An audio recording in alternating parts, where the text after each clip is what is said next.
오늘 기대를 해봐도 어떨까요? 세계 최초로 유기견이 퍼스트 도구가 될까? 문 대통령이 유세 중에 유기견 토리를 새로운 친구로 맞을 수 있을 것 같다라고 했는데 과연 국민들은 볼 수 있겠습니까? 유기견의 퍼스트 도구 말이죠. 그건 세계 최초가 아닐까 싶은데요. 네. 유기견 퍼스트 도구가 탄생할까 네. 하는데 문재인 대통령이 워낙 이제 소문난 동물 애호가다 보니까 지금 일단 키우고 있는 개가 2마리 있습니다. 뭐 네. 찡찡이하고 뭉치를 키우고 있다라고 하는데요. 같이 청와대로 들어오면 그것도 우리나라에 처음입니다. 처음 입성하는 이제 퍼스트 케이스 될 텐데 네. 아까 말씀하셨던 것처럼 유세하는 과정에서 그 유기견 토리를 입양하겠다라고 말씀을 하셨단 말이에요. 그렇다면 만약에 이 유기견 토리가 청와대로 들어온다면 이제 이거는 말 그대로 우리나라 네. 최초도 아닌 세계 최초로 유기견이 퍼스트 도구가 되는 그런 것도 볼 수 있겠네요. 이것도 좀 재미있는 관전표가 될 것 같습니다. 네. 예, 특히나 이제 지금 문재인 대통령이 그동안 대통령 당선되기 전에도 동물의 권리라든지 이런 것에도 굉장히 신경을 많이 쓰는 그런 그 모습을 보여주지 않았습니까? 네. 그렇다면은 뭐 그 자체도 의미가 당연히 있겠고요. 여기에 더해서 동물도 그렇게 신경을 쓰는데 뭐 네. 사람의 인권에 대해서는 더더욱 더 신경을 쓰지 않겠느냐 하는 생각이 듭니다. 그렇다면은 그동안 문재인 대통령이 이제 대통령 당선되기 전에 또 네. 정치권에 들어오기 전에 변호사로서 활동했던 그런 그 모습들과 같이 생각을 해보더라도 보다 이제 다른 어떤 정치인보다 또는 다른 어떤 그런 그 전직 대통령보다도 더욱더 이제 그 인권의 어떤 가치를 좀 더 중요시하는 대통령이 되지 않을까 하는 기대도 해보겠고요. 네. 또한 그것만 생각해서 또 좋은 대통령이 될 수는 없지 않겠습니까? 기타 뭐 인권도 당연히 챙기고 그 이외의 국가 발전을 위한 모든 영역까지도 챙길 수 있는 대통령이 되기를 모든 국민이 함께 기대할 것 같습니다. 그러니까 인정이 있는 대통령, 네. 인정스러운 대통령, 그게 굉장히 중요한 겁니다. 그래서 뭐냐면 사실은 정치 리더십에 있어서도 가장 요체가 뭐냐면 사랑입니다. 국민에 네. 대한 사랑. 이 진정한 사랑의 마음을 갖고 있으면 좋은 대통령이 저절로 되는 거죠. 그 점에서 문재인 대통령이 이 뭐 모든 것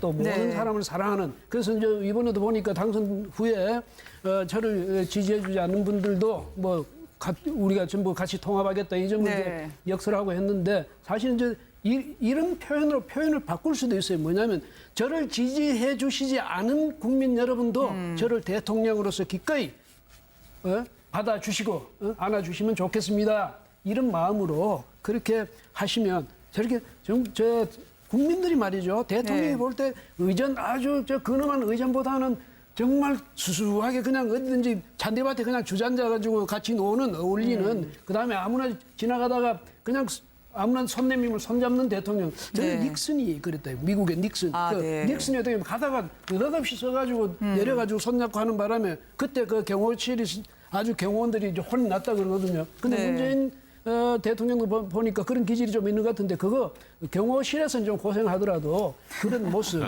앞으로 계속 좀 보여주면 좋겠네요. 어폐가 있겠습니다만 진짜 비정상의 정상이 이제부터 시작이 될지 모르겠습니다. 아니, 눈을 근데 뜨면 군무는 아까도 맞죠. 그 경호실장 임명을 하면서 네. 그동안 그런 그 권위적인 경호 버리고 네.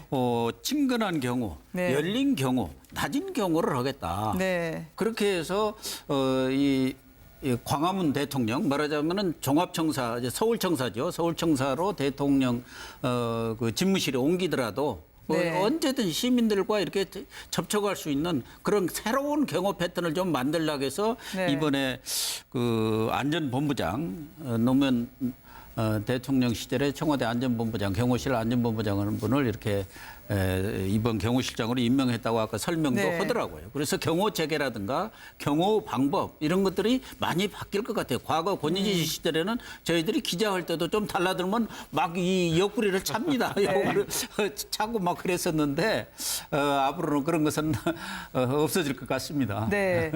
최현민 기자, 지금 김 여사의 다른 주민들하고 만났을 때에 감정이 북받친 듯한 눈시울이 붉어지는 장면을 저희가 볼 수가 있었거든요. 과연 저렇게 대통령이 주민들하고 국민들하고 친화력이 있으면은 살이 빠지고 초죽음이 되는 게 경호란 말이죠. 근데 이 광화문 대통령의 시대, 시장에 가서 물가를 여쭤보면서 고등어 사고 소주 한 잔 거칠 수 있는 청와대를 이전하거나 아니면 출퇴근할 수 있는 가능성은 얼마나 나오고 있습니까? 거의 100%라고 봐야 될 것 같습니다. 아, 지금 그래요? 벌써부터 그 논의가 시작이 됐는데요. 네. 일단 지금 청와대 관저가 있지 않습니까? 아까 뭐 리모델링 공사 중이라고 말씀을 하셨는데 김경수 의원도 한 3일 정도 걸릴 것 같다고 이야기를 했어요. 뭐 네. 기자들이 왜 아직까지 준비를 안 했냐고 묻기도 했는데 어제 당선됐다. 이제부터 수리를 하고 있다라고 이야기를 했고 뭐 도배 같은 그런 소소한 것들부터 시작해서 손볼 곳이 좀 있나 봅니다. 네. 그래서 한 3일 정도 후에 관저로 이사를 들어갈 걸로 보이고요. 그거랑 전혀 별개로 업무 공간을 아예 그 광화문 지금 총리실 그 행자부랑 네. 있는 그 광화문 청사로 이동할 가능성이 굉장히 유력하게 제기가 됩니다. 그러니까는 네. 그냥 촛불 민심이 만들어준 광화문 상징에 있는 상징적인 광화문 대통령이 아니라 실제로 광화문에서 일을 하는 대통령의 모습을 지금 보여주려고 준비를 하고 있는 것 같고요. 네. 뭐 다른 공간을 만드는 것보다는 지금 기존에 있는 그 총리실 그 청사를 이제 업무 화면에 공간으로 오른쪽에 보이는 광화문 청사를 그렇습니다. 저 말씀하시는 청사가 거죠? 아마 이제 앞으로 문재인 대통령이 이제 업무를 볼 공간이 될 게 굉장히 유력하고요. 그리고 네. 청와대 관저도 지금 이전할 가능성이 굉장히 큰데요. 네. 저도 청와대를 출입했지만 청와대 관저가 어떻게 생겼는지도 모릅니다. 사진으로밖에 못 봤습니다. 네. 그런데 아예 지금 그 삼청동 그 예쁜 아기자기한 골목들 그 상점들 있는 그 길로 쭉 들어가면 총리 공관이 있어요. 네. 거기 이제 이렇게 조금 막혀져 있기는 한데 그 총리 공관을 이제 청와대 관저로 쓰는 방안이 지금 굉장히 유력하게 이제 논의가 되고 있는 것 같습니다. 네. 그래서 총리 공관은 이제 세종으로 이제 주된 총리 공관은 세종으로 이동을 하고 총리가 쓰는 그 총리 공관을 청와대 관저로 만들어서 이제 시민들이 오가면서 나들이 가거나 뭐 식사를 하거나 뭐 할 때도 항상 관저를 들여다보고 할 수 있는 어떤 좀 그렇게 좀 가까이 있는 청와대 관저로 만들려고 지금 논의를 진행하고 있는 것 같습니다. 근데 미신이 네. 아니고요. 미신이 아니고 뭐 우리말로 저 역대 대통령들이 거기서 좋은 별로 끝이 안 좋았잖아요. 그래서 뭐냐면 늘 나오던 이야기가 네. 풍수지리학적으로 그게 터가 너무 세다. 사실 또 거기다가 너무 구중궁궐 같잖아요. 그렇잖아요. 그래서 그런 점에서도 아마 저 거기서 집무하는 것보다는 네. 예? 그 광화문 이쪽에 나와서 광화문 그 있는 그 정부 종합청사 그 좋잖아요. 네. 예, 그게 좋을 것 같아요. 어떻게 됐든 국민들과 접촉면을 넓히는 대통령을 기대를 합니다. 그런 면에서 김정수 여사의 친화력 있는 주민들과의 오늘 특히 헤어질 때의 모습 때문에 회자가 되던데요. 홍은동 주민들이 이거 우리 언제 보죠라면서 오히려 보내기 어려워했다고요.